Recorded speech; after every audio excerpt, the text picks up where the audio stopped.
Criminal investigation का बना किया, केस क्लोज कर दिया है, आज तक कुछ भी नहीं हुआ। इन्वेस्टिगेशन रिपोर्ट पूछ ही लेते हैं उन्हीं से, खुद ही बता देंगे उनके एफआईआर का क्या बना। बिस्मिल्लाहिर्रहमानिर्रहीम, अस्सलाम वालेकुम नाज़रीन कराम, मैं हूं अब्दुल बासित स्वाति और आप देख रहे हैं मेरा डिजिटल चैनल। नाज़रीन कराम, पहले आप ये वीडियो देखिए, फिर इस पर डिटेल में बात करते हैं। Thank you Malan. Number FIR का आपका? एक्चुअली जो एफआईआर थी वो मेरे भाई की तरफ से थी और नंबर क्या है? किडनैपिंग के हवाले से, और वो केस उसका मुझे अभी नंबर मेरे पास नहीं है, लेकिन वो केस पेंडिंग है सुप्रीम कोर्ट में। सो मोटो नहीं, केस तो अलग है ना जी जी। वो क्रिमिनल इन्वेस्टिगेशन का बना किया, केस क्लोज कर दिया है, आज तक कुछ भी नहीं हुआ। इन्वेस्टिगेशन रिपोर्ट आई है, जेआईटी की भी बनी थी, एक मीटिंग हुई, 2-3 साल हो गए हैं, लेकिन रिपोर्ट फाइल हुई हुई है और पेंडिंग है और उसके ऊपर कोई आप एफआईआर नंबर दे दीजिए अटॉर्नी जनरल को, इसलिए कि एफआईआर नंबर से ये आपको, ये तो ऐसे लोग हैं उनको 1 मिनट में पता चल जाएगा क्या एफआईआर नंबर। ये इस्लामाबाद थाने में काटी है जी। कौन सा थाना था? कोसार। तो कोई प्रोग्रेस नहीं हुई उसमें। एक इन्वेस्टिगेशन टीम बनी नहीं, ये अपारा का थाना था, G6 का ये इंसिडेंट था जुलाई 21। थाना कौन सा था? थाना अपारा, police station अपारा।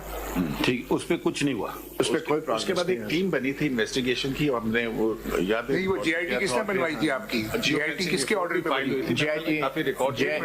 JIT supreme court के ऑर्डर पे बनी और उसके ऊपर कोई प्रोग्रेस, उसकी रिपोर्ट नहीं आई जेआईटी, दोबारा वो केस भी नहीं लगा कभी। इमरान साहब, सॉरी अटॉर्नी जनरल साहब, keep the Supreme Court proceedings separate. We want to know the cases that that incidents which resulted in FIRs registered by journalists or on their behalf, and even those cases where no FIR was registered, that they went to the police station. So far 4 names have come before us: Mr. Asad Ali II, Mr. Imran Shafkat, Mr. Amir Mir, Mr. Matiullah Jan. And we do, if a wishy-washy report comes, क्या क्या कुछ हुआ उसकी report भी मंगवानी चाहिए। कौन सी? Federal government से मंगवाई जाए वो रिपोर्ट भी, कि जर्नलिस्ट में के साथ पिछले 5-7 साल के अंदर। वो एक अलग बात है ना, इसके स्पेसिफिक इंस्टेंसेस तो पता है ना, ये जो सामने एफआईआर, देखिए उसका फिर एक फायदा मिलता है, एक केस कर लें उसका बहुत पॉजिटिव फायदा दूसरे केसेस में भी पड़ जाता है। तो कम से कम ये तो हमें पता है, टेंजिबल केसेस जो हैं, जो असल केसेस जो हमारे सामने आ गए हैं, या तो पुलिस कहे कि सारे झूठे केसेस हो, तो एक अलग बात है। इन्वेस्टिगेशन रिपोर्ट, अगर कोई विशी वॉशी टाइप की आपने इन्वेस्टिगेशन रिपोर्ट दी, तो head of the respective department should be here, my lord, no less than the IG, no less than the director general FIA. ये आपको बुलाया था जेआईटी में Matiullah sahab? And if it requires inquiry to go from to any intelligence agency, they will go there without any restriction. ठीक है, and they will make any inquiries they want to. The investigation officer, whoever the investigation officer is, ठीक है, let all your departments have one job only: to serve the people of Pakistan. It's not to but come and occupy a position and serve the present government or the future government or the. So let's see how effective you are, and this we want very soon. My lord, जी फरमाइए। with your permission, जी फरमाइए। there is another very important investigation pending with